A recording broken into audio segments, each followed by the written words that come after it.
दोस्तों नमस्कार। वायनाड से कांग्रेस सांसद प्रियंका गांधी पिछले दिनों जब संसद भवन आई तो उन्होंने अपने कंधे पर एक बैग टांग रखा था। इस बैग पर फिलिस्तीन लिखा था। इस बैग पर कई तरह के फिलिस्तीन के प्रतीक भी बने हुए थे। इस बैग को लेकर भाजपा ने प्रियंका पर जमकर निशाना साधा।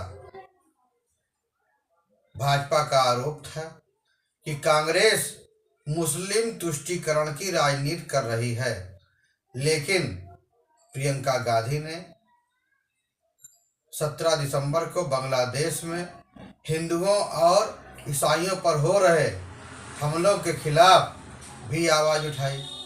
प्रियंका गांधी 17 दिसंबर को भी संसद में एक बैग लेकर पहुंची। इस बैग पर लिखा था, बांग्लादेश के हिंदुओं और ईसाइयों के साथ खड़े हों। 16 दिसंबर को संसद में फिलिस्तीन लिखे बैग को लेकर पहुंची प्रियंका गांधी पर उत्तर प्रदेश के मुख्यमंत्री योगी आदित्यनाथ ने भी हमला बोला। भाजपा के सांसद संदीप पात्रा ने कहा कि नेहरू के समय से प्रियंका वाड्रा तक, जब से गांधी परिवार के सदस्य राजनीति कर रहे हैं, वह अपने कंधों पर तुष्टीकरण के बैग को लेकर लटका कर ही चल रहे हैं। प्रियंका गांधी के बैग पर भाजपा के प्रवक्ता अमित मालवीय ने तो यहाँ तक कह दिया कि कांग्रेस नया मुस्लिम लीग है। प्रियंका गांधी ने इस मुद्दे पर कहा कि मैं अपनी सोच पहले भी कई बार बता चुकी हूँ। कौन यह तय करेगा कि मुझे अब क्या करना है और क्या कपड़े पहनने हैं? यह पितृसत्ता है कि आप यह तय करें कि औरत क्या पहनेगी। 16 दिसंबर को जब भाजपा ने फिलिस्तीन लिखे बैग को लेकर प्रियंका गांधी की आलोचना की, तो 17 दिसंबर को प्रियंका गांधी ने बांग्लादेश के मुद्दे पर नया बैग लेकर यह सवाल उठाया कि भाजपा कांग्रेस पर मुस्लिम तुष्टीकरण का आरोप लगाती है, लेकिन बांग्लादेश में हिंदुओं और ईसाइयों पर हो रहे अत्याचार के प्रति चुप रहती है। लेकिन भाजपा क्या कर रही है?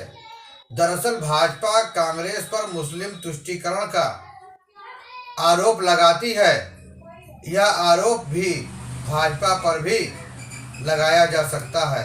भाजपा हमेशा हिंदू अधिकारों के बारे में बात करती है, तो क्या वह हिंदू तुष्टीकरण का कार्ड खेल रही है? यह भी सवाल उठाया जा सकता है। भाजपा अल्पसंख्यकों के अधिकारों के बारे में क्यों बात नहीं करती? मुस्लिमों के अधिकारों के बारे में बोलना क्या मुस्लिम तुष्टीकरण है? सवाल यह है, भारत केवल हिंदुओं का नहीं, भारत मुसलमानों और दूसरे अल्पसंख्यक समुदाय का भी उतना ही है जितना हिंदुओं का है।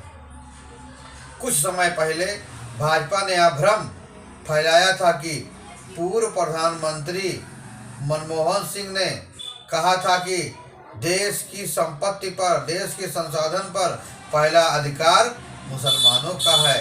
तब भाजपा ने कहा था कांग्रेस मुस्लिम तुष्टीकरण की राजनीति कर रही है। दरअसल मनमोहन सिंह के इस बयान को तोड़ मरोड़ कर लोगों ने पेश किया था। खासतौर भाजपा ने तो इसे जबरदस्त तरीके से तोड़ मरोड़ किया था। यह 18 साल पहले का बयान है। 9 दिसंबर 2006 को मनमोहन सिंह ने एक संगोष्ठी में कहा था कि मेरा मानना है कि हमारी सामूहिक प्राथमिकताएं स्पष्ट हैं। अनुसूचित जातियों और अनुसूचित जनजातियों के लिए योजनाओं को पुनर्जीवित करने की जरूरत है। हमें नई योजनाएं लाकर यह भी सुनिश्चित करना होगा कि अल्पसंख्यकों का और खासकर मुस्लिमों का उत्थान हो सके और उन्हें विकास का फायदा मिल सके। इन सभी का संसाधनों पर पहला है कि पूर्व प्रधानमंत्री मनमोहन सिंह के इस बयान को प्रस्तुत किया। अनुसूचित जाति, अनुसूचित जनजाति, सभी अल्पसंख्यक, विशेषतः मुसलमान बहुसंख्यकों के सामने किसी न किसी रूप में पिछड़े हुए हैं, चाहे वे संख्या के आधार पर पिछड़े हुए हों या फिर संसाधनों के आधार पर। इसलिए उनके उत्थान के लिए उन्हें संसाधनों का इस्तेमाल करने का अवसर दिया जाना चाहिए।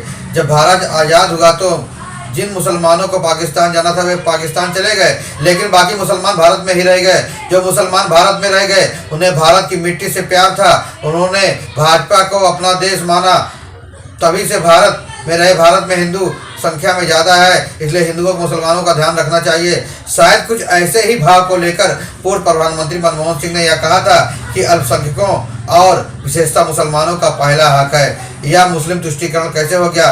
कांग्रेस में हजार कमियां हैं, लेकिन क्या कांग्रेस ने अपने राज्य में हिंदुओं को मंदिरों में जाने से रोका? क्या हिंदुओं पर अत्याचार किए हैं? क्या कांग्रेस ने हिंदुओं को अधिकारों पर प्रतिबंध लगाया है? फिर अल्पसंख्यकों के हक के बारे में बोलना मुस्लिम तुष्टीकरण कैसे हो गया? आज भाजपा की बहुत सारी सरकारी योजनाओं का लाभ मुसलमान उठा रहे हैं, तो यह आरोप तो भाजपा पर भी लग सकता है कि वह मुसलमानों को सुविधाएं देकर मुस्लिम तुष्टीकरण करना चाहती है। हो सकता है कि जिस तरह कुछ हिंदू भी कट्टर होते हैं उसी तरह कुछ मुसलमान भी कट्टर होंगे, लेकिन ज्यादातर मुसलमान अपनी रोजी रोटी के चक्कर में संघर्ष कर रहे हैं, इसलिए उनके हितों के बारे में बोलना तुष्टीकरण नहीं हो सकता है। बहरहाल आपको यह जानकारी कैसी लगी कृपया कमेंट बॉक्स में अपना विचार देना न भूलें। फिर मिलेंगे अगले वीडियो के साथ, तब तक जय हिंद, वंदे मातरम।